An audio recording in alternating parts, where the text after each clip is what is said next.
You're listening to The Upland Rookie, a podcast presented by Upland Brits and Final Rise.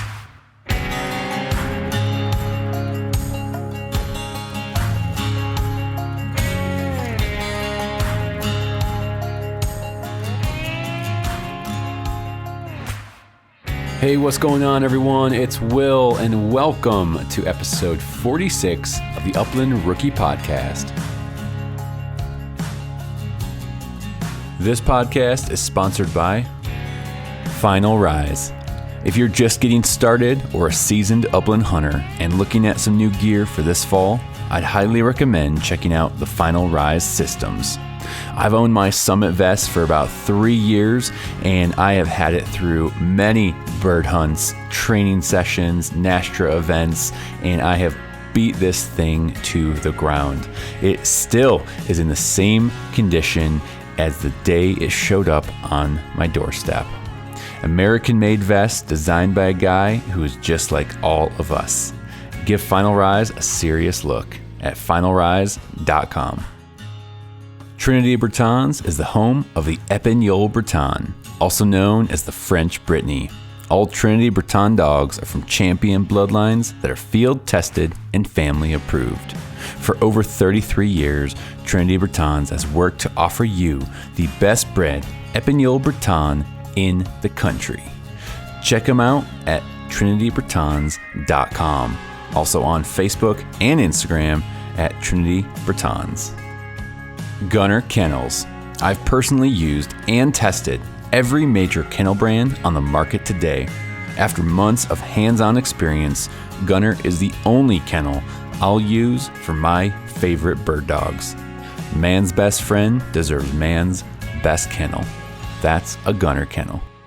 Inukshuk Professional Dog Food is the highest energy dog food in the world.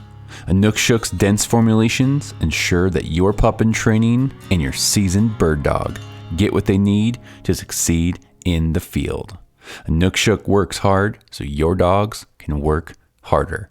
Check them out at inukshukpro.com. Hey, what's going on, everyone, and welcome to episode 46 of the podcast. This is kind of a special edition episode brought to you. It's just going to be me. Yeah, buckle up, because you are just going to be hearing me for the next few minutes. This is going to be kind of a short episode, but let me give you a little bit of context onto why I'm releasing this episode in particular. Over the last couple years, if you follow me on social media, you probably have seen I am big into biking my dogs or roading the dogs, bike joring. There's some other names for this, and it's been one of the more popular questions that I get asked as far as my setup goes, what I'm using, why I even do it. And I just wanted to take a few minutes and kind of walk through some of those questions that I get asked pretty often. And again, kind of some of the benefits of it, of roading your dog, some of the cons, some of the things to be concerned about and just be aware of. Because it's not as simple as just grabbing a leash and putting it around your dog's neck and hooking to the bike and going. I'm sure some people might try that. But again, I've been doing this for about 4 years now, maybe 3.5. Probably 3.5 years I've been doing this pretty steadily, from about late spring to early fall. And again, I'm just going to share some of the things I've learned, some of the good things, the bad things, and again, some of the things for you to be aware of if this is something you are wanting to try or get into with your dogs. And so I got a few things written down here that I will walk you through. And if you have any further questions, again, obviously reach out after this episode. Hit me up on Instagram or email.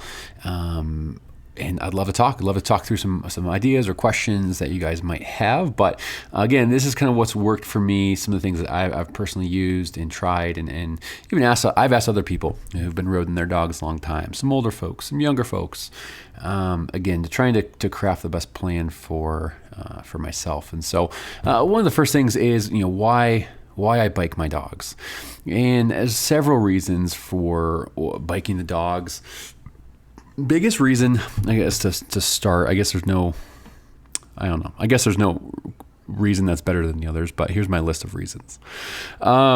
It keeps them conditioned. Either keeps them conditioned or gets them conditioned, or let's be honest, a little bit of both.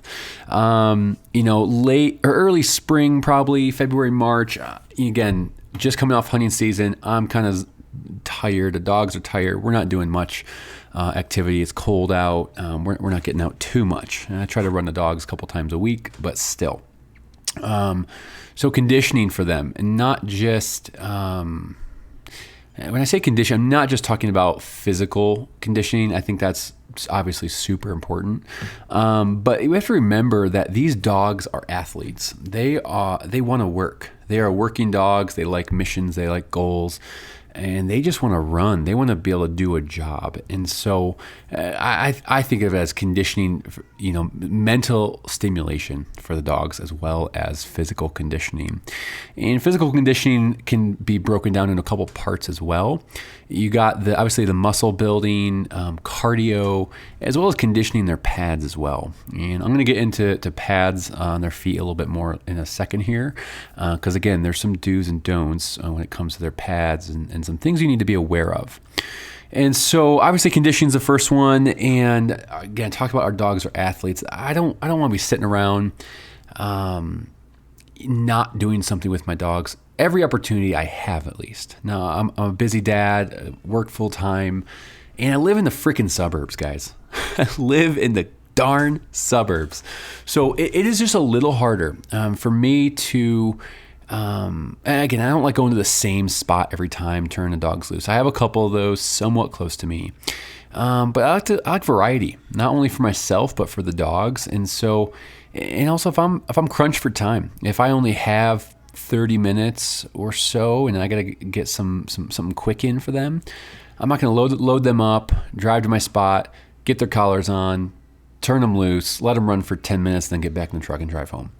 It's just not practical. Again, given my time and schedule and all that stuff. And so biking my dogs has been a way to hook them up to the harness, get the bike ready, get the helmet on in my garage, and we just go. Again, your scenario where you live might look very, very different.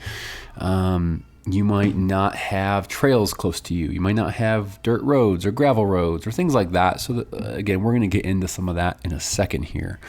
But for me, that's a lot quicker of an activity I can do. I know they're going to get a good workout. They're going to run. They're going to work. The dogs are really going to enjoy that. And so, again, just convenience, I would say. That's kind of another big reason. Conditioning, muscle building, all that stuff. Combo of the food they've been on and just how much I work my dogs.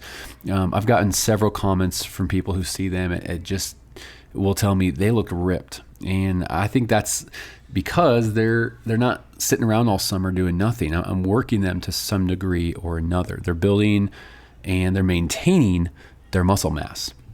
And so that's important stuff. If you think about letting your dog sit around from, let's say, end of your season is end of January, let's say. Well, if you're letting your dog sit around from end of January, you run them maybe here and there, or you turn them loose in the field or something until September rolls around. That's a lot of time just of non-activity.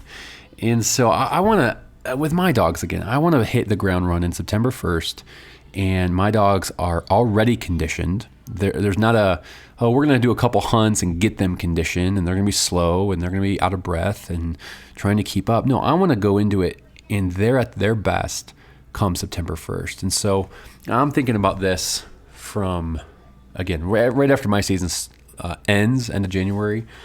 Again, give myself a little break, give them a little break, but then we're hitting it once the weather kind of lets up and we're getting out on the bike. Again, I'm not saying the bike is the end-all be-all, and that's the only way to condition a dog. Absolutely not. If you have fields and open areas, that's great. Let your dogs loose, let them run multiple times a week. I think that's super good for them. But yeah, the other thing with the bike is you think about it's going to be more force and more strain on them. I think strain in a good way when they're pulling a 200 plus pound human. And that's gonna develop and hit different muscles than it is if they're just running loose in the field. Again, running loose in the field absolutely is good for your dogs. Absolutely. This is something I've talked to vets about, and it just works a different muscle group. Just like you're lifting or you're doing a treadmill, it's working different muscle groups. And so I think the bike has a place for all that. It's going to work. Again, don't ask me what it's working, but I know it's working different muscles for those dogs. So that's kind of why. That's kind of why behind the reason I'm choosing to bike my dogs or road my dogs. Again, I know there's lots of different theories out there. You may be a fan of it, you may not be. I don't care. That's what's worked for me. My dogs are healthy. They look good. And it's kind of fun. It is kind of fun. Hook them up in the garage, set my watch, and we're going to go for a few miles. And so it's something fun to do during the summer. You're working them. You're working towards a goal because hunting season is coming up. So next couple sections, things to consider when starting out. So again, tons of questions I get on Instagram or email, and people ask me, again, about my setup or just general do's and don'ts. And again, these are some of the things that I have either had people tell me who've been doing this a long time, or things I've taken away or learned or developed over time as well. So the first one, I cannot overstate this, is safety. I'm not trying to be funny or too cliche. Wear a damn helmet. Wear a damn helmet. I have been guilty a few times of just forgetting, or I was in a rush and didn't wear a helmet. Thank God, knock on wood, I have not had a bad crash with a dog. But it is always better to be safe than sorry. So I would just caution you and beg you, whether you're going slow and you're on a dirt road or a dirt trail, just put a helmet on. I had I was just mountain biking a couple years ago. I had a bad crash with a helmet on, and I was kind of tossed to the side from my bike. I kind of started going over the handlebars, and I was tossed to the side, and I smashed my head into a huge boulder. And I know if I didn't have my helmet on during that crash, it could have been awful. And so shit happens. Things we don't expect are going to happen with a dog. It's just unpredictable. It is a little sketchy. It is a little dangerous. And so do yourself a favor, do your family a favor, and make sure you're wearing a good helmet. Because again, stuff's going to happen out there that you don't plan for, you don't want to happen. But anyways, wear a helmet. A couple more things is get your dog used to the harness first. I know some dogs can be a little apprehensive. You're putting something over their face, which they don't like naturally, and getting that on them. It's going to go over their shoulders. It's going to touch different parts of their body that they're not used to, I guess, with a harness and how it feels and how big it is. And so when they're young, I mean, it's one of those things, one of those kind of puppy things, Everyone tells you when you have puppies, play with their feet and ears and nose and mouth, and getting them used to that. Kind of similar. If this is something you want to try with your dog, like get them used to a harness, because that's going to be a new thing for your dog if he's not already used to that. So harness is important. Get him used to it because it's new for your dog. Get your dog used to the bike and being around it. Again, a bike is a big tool, I guess, to a dog. It's a big thing that they don't see a lot of, probably. It's got two big things that spin, and there's weird handlebars and a seat, and it's whatever colored. It's different. And so similarly, get your dog used to that. Let it become a normal thing where it's maybe in your garage and you let them kind of walk around it, sniff it, you get on it, where it doesn't become this scary, intimidating object when you try to go bike them. So take it slow and get them used to some of those things. That's going to pay off a lot versus just saying, all right, out of the blue, you have a 4-year-old dog, you decide to bike, and go, all right, we're going to hook the harness up, get on the bike, now you're going to pull me, and that's a lot. That's a lot for a dog to take in. Maybe your dog will be great with it, but these are just some things I've done with other dogs as I learned along the way that it's paid off to take it slow and get them used to these items. So that's a bike. This will take time. I don't know why I wrote that. I said this will take time. Yes, it will take time. Again, don't expect it to happen overnight. So take your time. This is like anything you're working on, training, anything like that. It's going to take time. don't rush it. Do it right, because you don't want your dog to, be terrified of the bike or the harness or whatever it might be. Keep it short starting out. Again, when Gage has been doing this for about 4 years or so, when I just started this summer. And so I'm going through this with a new dog kind of now, basically. This is real time for me. And so take your time and keep it short. I did a ride with her last night. I bike Gage, I think, 3 miles last night, and then Win, I got home, dropped Gage off, grabbed Win, and we only did like a mile, if that. And so it's going slowly, because I'm again building her drive to run and go and go and go. And so we'll build up to that. Another thing with this, and this is something you need to be careful of, is don't do it too young. I've talked to some vets that say you want them to develop.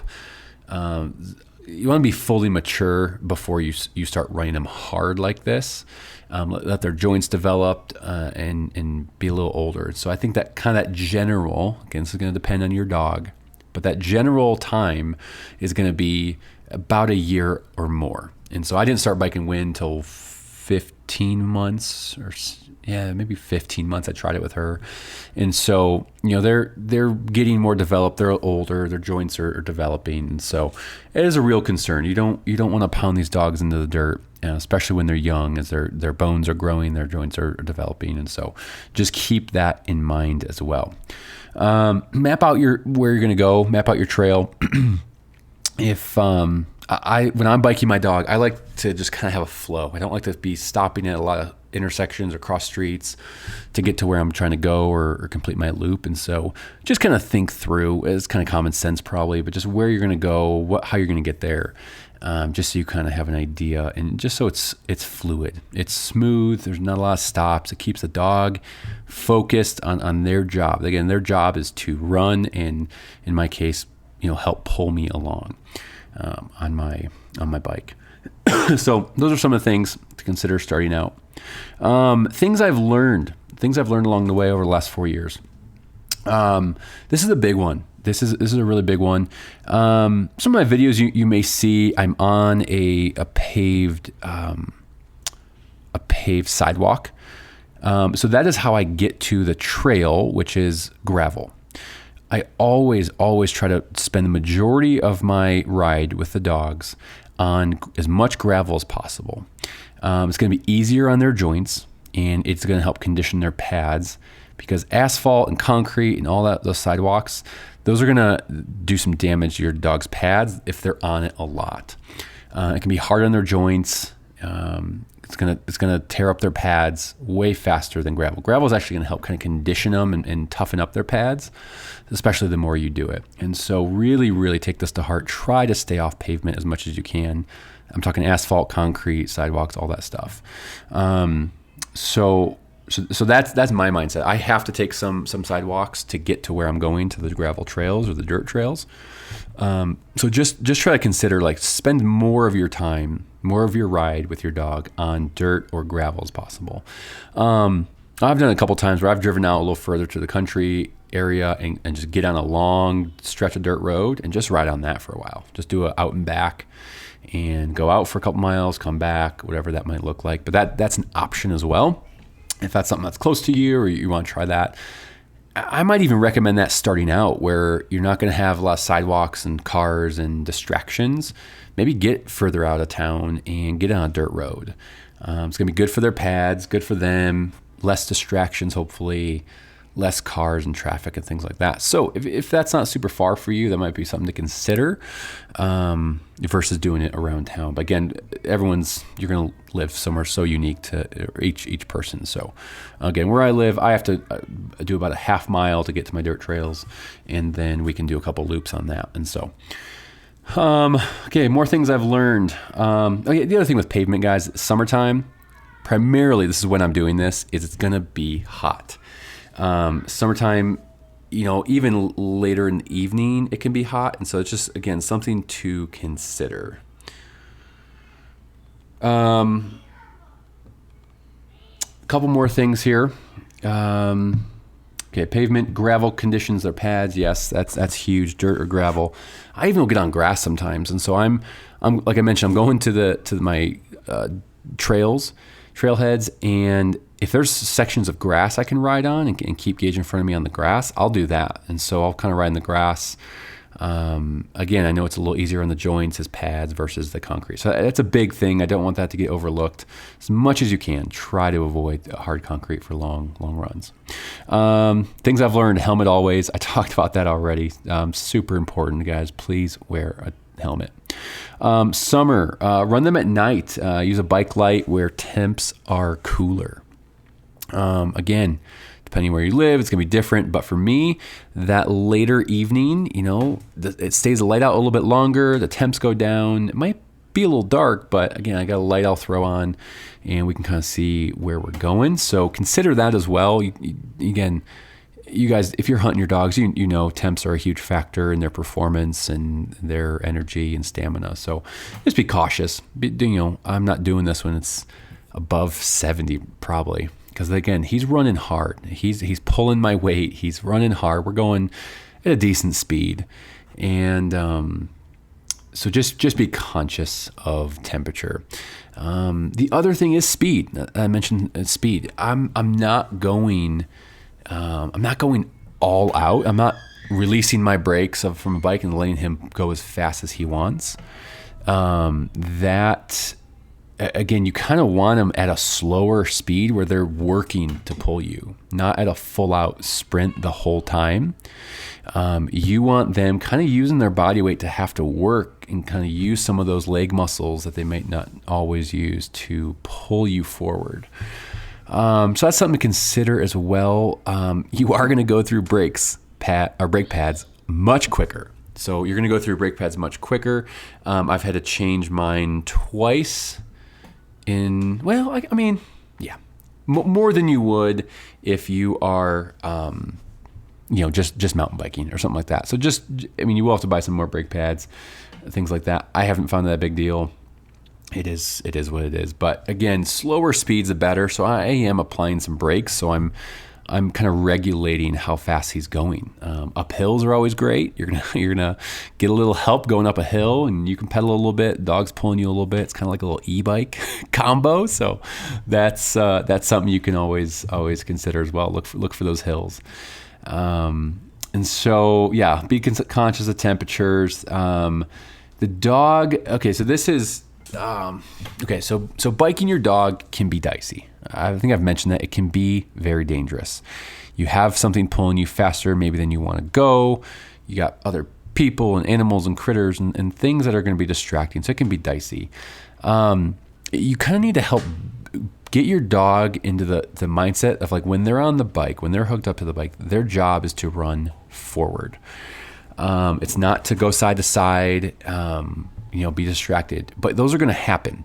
Last night I was biking Win, and the frogs were out, and she was kind of darting left and right, and I kind of had to one-handed and like one hand on the handlebar, one hand to kind of correct the leash out in front to kind of like, I don't know, just like reminder, hey, keep going forward. So it takes some finesse. It's really hard to explain until you do it. There are some times where you're going to need to reach and grab that leash to kind of keep them in front of you, or just apply the brakes, stop, and refocus them. I have tried. So this is another thing. I like my dogs in front pulling me, kind of like traditional bike joring or sled dog pulling. That's just what I like. I know there are some devices out there. I've tried actually where you hook to your seat post and it hangs off this. It's like a rigid pole and it goes off the side and keeps the dog inside of you. I tried that. I got rid. I don't think I have it anymore. I just didn't like it. For various reasons, I guess. I like the dog pulling me in forward. I think they're working harder, again, pulling your weight forward. Especially with one dog, I think it throws your balance off a little more when you have a dog on the right or left. If you had two, maybe it would be a little more equally balanced. I liked seeing the dog in front of me. If they were going to make a move, I have some time to react versus them darting to the right. I don't know it, and they pull me to the right, and we all fall down. So again, I know some people like that. I'm not saying it's bad. It wasn't for me, but just know that is an option. And so, and you'll have to experiment. You have to experiment what works, obviously, for you and your setup and your dog and your style, I guess, really. So yeah, talked about this being dangerous. Train them with repetition. Spend time. Again, this is not gonna, be something you try once and it's gonna go perfectly. It's gonna take some time to develop this. I'm still working through this with Wynn right now. She is having that drive to go forward, and again, that's the biggest thing, is getting them excited. And I'm using some verbal cues of let's go, and kind of getting them excited to go forward, go faster. You can experiment if you want to teach them signals of right or left, things like that. Gage caught onto that pretty quick. Y'all remember the movie Iron Will? I hope you do. Iron Will, I think for right or left, he would say G, G, G. And I think that meant right, maybe. And so I started doing that with Gage a couple years ago. And he's got it down pretty good. I'll be like, G, G, G. If there's people around, they look at me like I'm freaking nuts. But anyways, that's life with bird dogs. Couple more things here, and we'll get this wrapped up. Hopefully this is helpful for you guys. Hopefully this is something that you're learning something from. I hope this is not just talking to the wind. I know it's the amount of questions I've gotten about this. It was just time for me to say, okay, I'm gonna sit down. I put some thoughts and notes down, and again, hopefully this is helpful for you. So yeah, I talked about doing the side pole idea. I didn't love that. My setup. So this is my bike setup. Now note, I am going to do a video on social media of showing you the setup. I'll talk about it kind of briefly, but I'll do a video hopefully here tonight even, showing you what the setup looks like, what I'm using. It gives you a little bit more visual aspect for just what it is. So first thing, the bike. I have a mountain bike I ride. I probably should get a crappier bike so I'm not, burning through brakes and stuff with my nice one, but I'm using my nice one right now. So, so I'll tell you what I was using. I was using a Roughwear harness. It was just a basic Roughwear harness with a 6-foot leather leash that I would put over one side of my handlebar. Has worked well for a couple years. Been great. Haven't really had any issues with it. I do think it would cut into his, throat maybe a little bit. But use a harness. Don't use the traditional neck collar. If you're going to do this, get some kind of a harness where they're using their shoulder muscles to pull and use their muscles and body weight to engage in this. And so don't do that on their neck. That's going to cut off their airways and just cause all sorts of problems. So I was using that for a long time. Again, I did not have a fancy thing like a bike antenna to keep the bike out of the wheel. Again, if you have a dog that wants to work and wants to pull you forward, most of the time you're not going to have an issue. Again, there were some times I have to reach around with my hand and kind of keep that leash up if he were to slow down for some reason. So again, it's dicey. It's not perfect, but it's what's worked for me. So that worked for many years. I just upgraded, and this is not sponsored whatsoever by these companies. This is just free, advice or advertising, whatever you want to call it. So I just got the other day the company is called Nonstop Dogwear. Nonstop Dogwear. So I got a couple items from them. I bought the Free Motion harness, and that is a size 4. So I only got one to start. I got a size 4. On Gage, I think it's a little small. He's about a 38-pound male, Brittany. A little small for him, I think, getting it over his head especially. So I'm probably going to, if it's Win perfectly, I'll probably use that one for Win. I'm probably going to order Gage a size 5. I'm not going to go into sizing instructions. You can look on their website if you want to on the sizing charts, and they have some formulations that you can figure out. So Free Motion harness from Nonstop Dogwear. That it is nice. It is really, really nice. So from what I read and the research I did, especially when the pulling point, so imagine your pulling point on your handlebars, it's higher than the dog, obviously. And so this harness is designed for bike joring like this, where the pulling point is much higher than the dog. And so it really kind of it's hard to describe. I'll show you in the video, kind of lays flatly across their back. and it was really, really sweet. And so that's the harness I'm using. I'm using the Nonstop Touring Bungee, and that I got in the 13 millimeters wide and 2 meters long. So their sizing is a little weird. So it's, I think, a Swiss company. So 13 millimeters wide, it's pretty narrow. 13 millimeters is not very long. I'm probably going to upgrade and get to 23 millimeters wide, especially if I'm going to do 2 dogs at one time. 13, I think, is just fine for 1 dog at a time. But if you're looking to do 2, I would get something a little thicker, a little stronger. And like it says, it's a bungee. So 2 meters long. I think it's about 6.5 feet when I did the formulation. So 2 meters is 6.5 foot long when it's extended. So meaning that when the bungee is fully extended, 6.5 feet long. For one Brittany, that's pretty perfect. If you want your dog out further, again, that's something you might have to experiment with. Again, if I do 2 dogs, I don't know. I might look for the 2.8 meter, which is, I think, 9 foot long, fully extended. So keeping those dogs a little bit further out in front. Again, it's something I'm experimenting. I have not done 2 dogs at one time. So I've only done 1, and I'm looking to get into doing 2 at one time. So I'm going to order the whole double 2-dog connector to keep 2 of them on the same leash. And then, okay, so that's the Nonstop Touring Bungee. And then what I use the bike antenna. So I did order a bike antenna from them.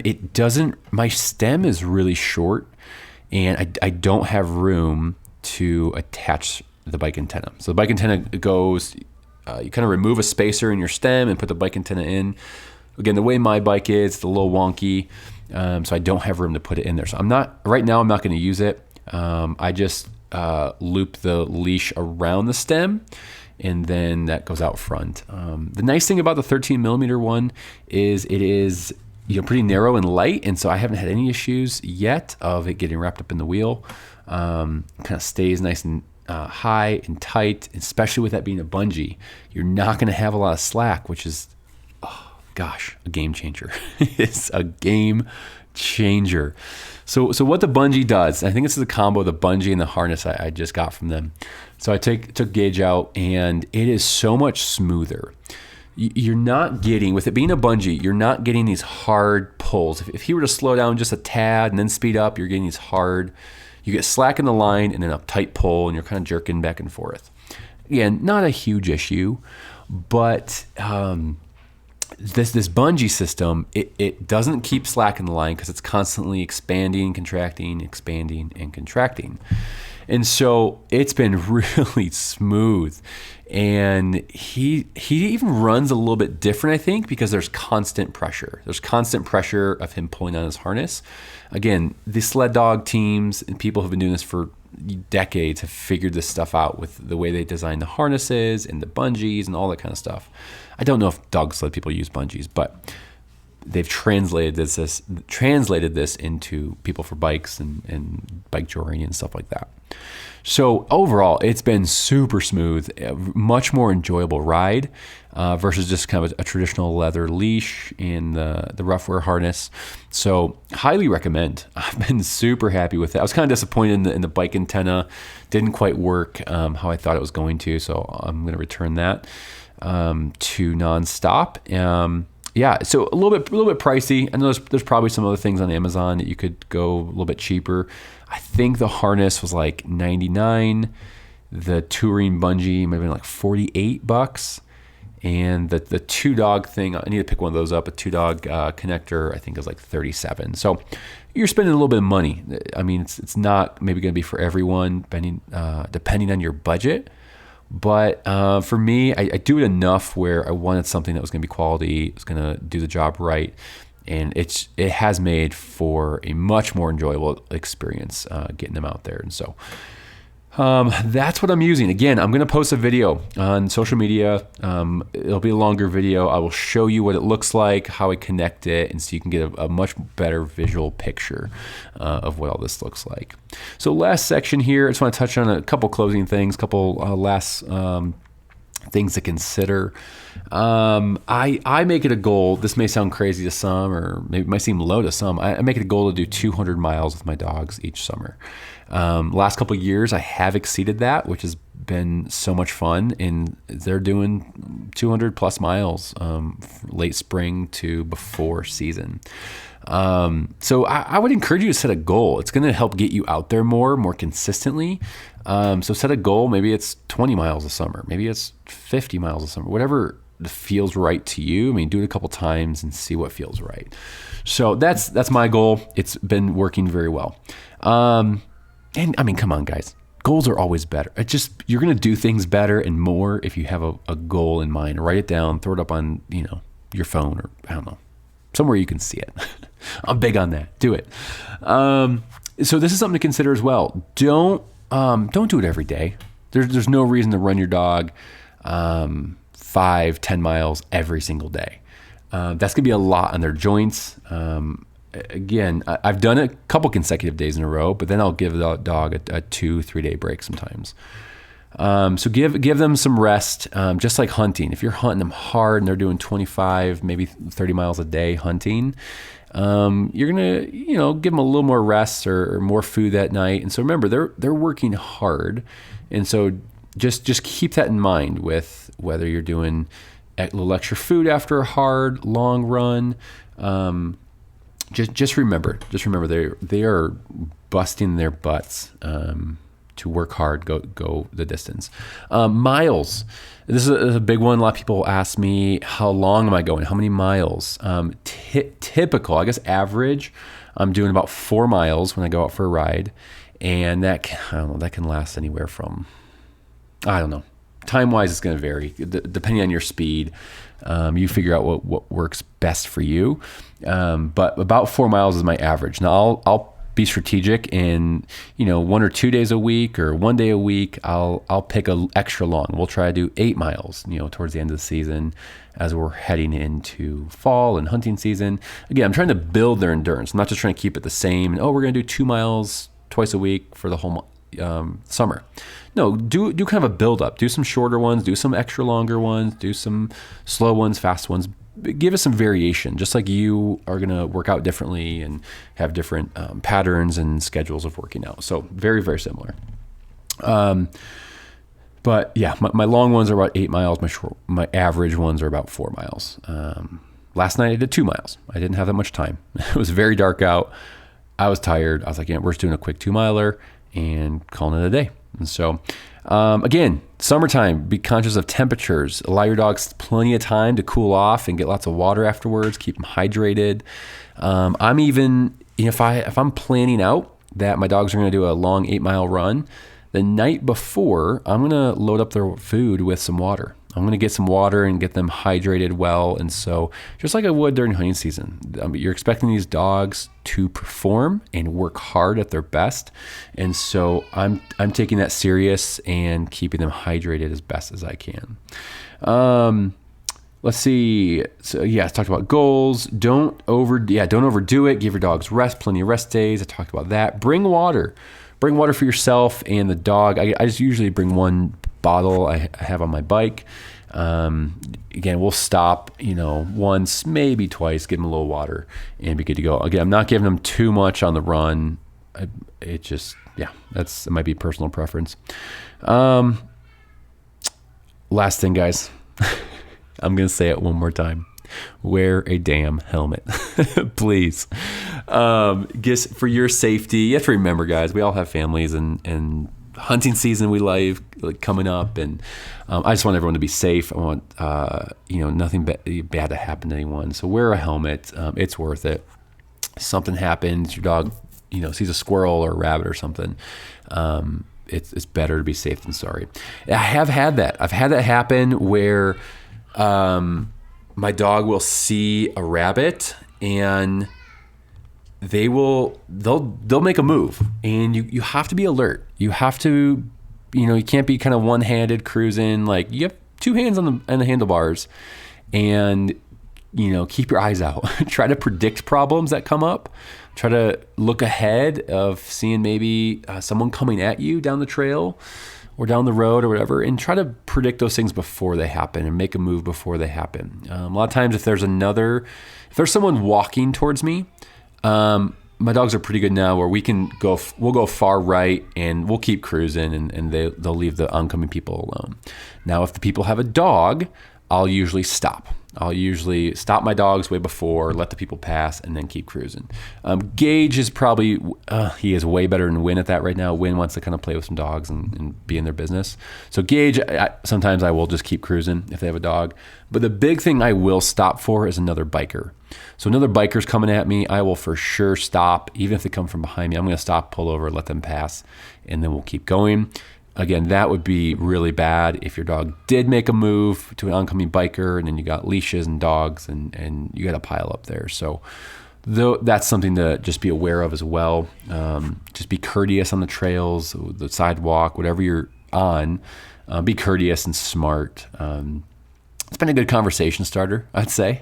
Some people, they'll stop me and be like, oh, wow, tell me more about this, or what are you doing? So it's been kind of fun. I'm kind of the guy known around town that bikes his dogs all over the place. And so I don't know if that's a good thing or a bad thing. I'm not quite sure, but it's been fun. It really has. It's a good way to condition them, keep them strong, keep them working, doing something, doing their job.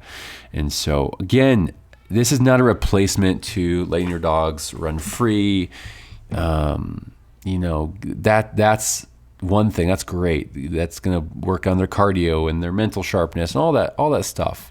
This is just another thing, another tool in the tool bag to, keep them conditioned, keep them strong, and have a little fun with them too. So it's been a really fun thing for me to do over the last several years. Guys, I think I covered everything. If there's any questions you have, please email me, uplandbrits@gmail.com, or the Upland Rookie Podcast on Instagram. Shoot me a message. I'd love to answer your questions, or maybe there's something I didn't touch on or you wanted to hear more about. Would love to answer that for you guys.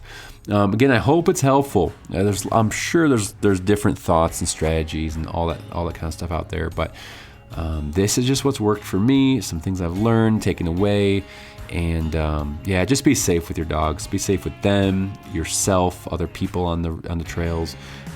And like I said, just have some fun. So anyways, guys, hope this was helpful. You guys have a great rest of your day, and I will talk to you next time. Thanks so much. Hey guys, hope you enjoyed that episode. Hopefully it wasn't too boring listening to me talk. If you found it helpful, leave a rating and review on Apple Podcasts or Spotify. Spotify is now accepting a review system. So if you listen on Spotify, head over, leave a review. I'd greatly appreciate it. And share the episode with a friend. Share it on your social media.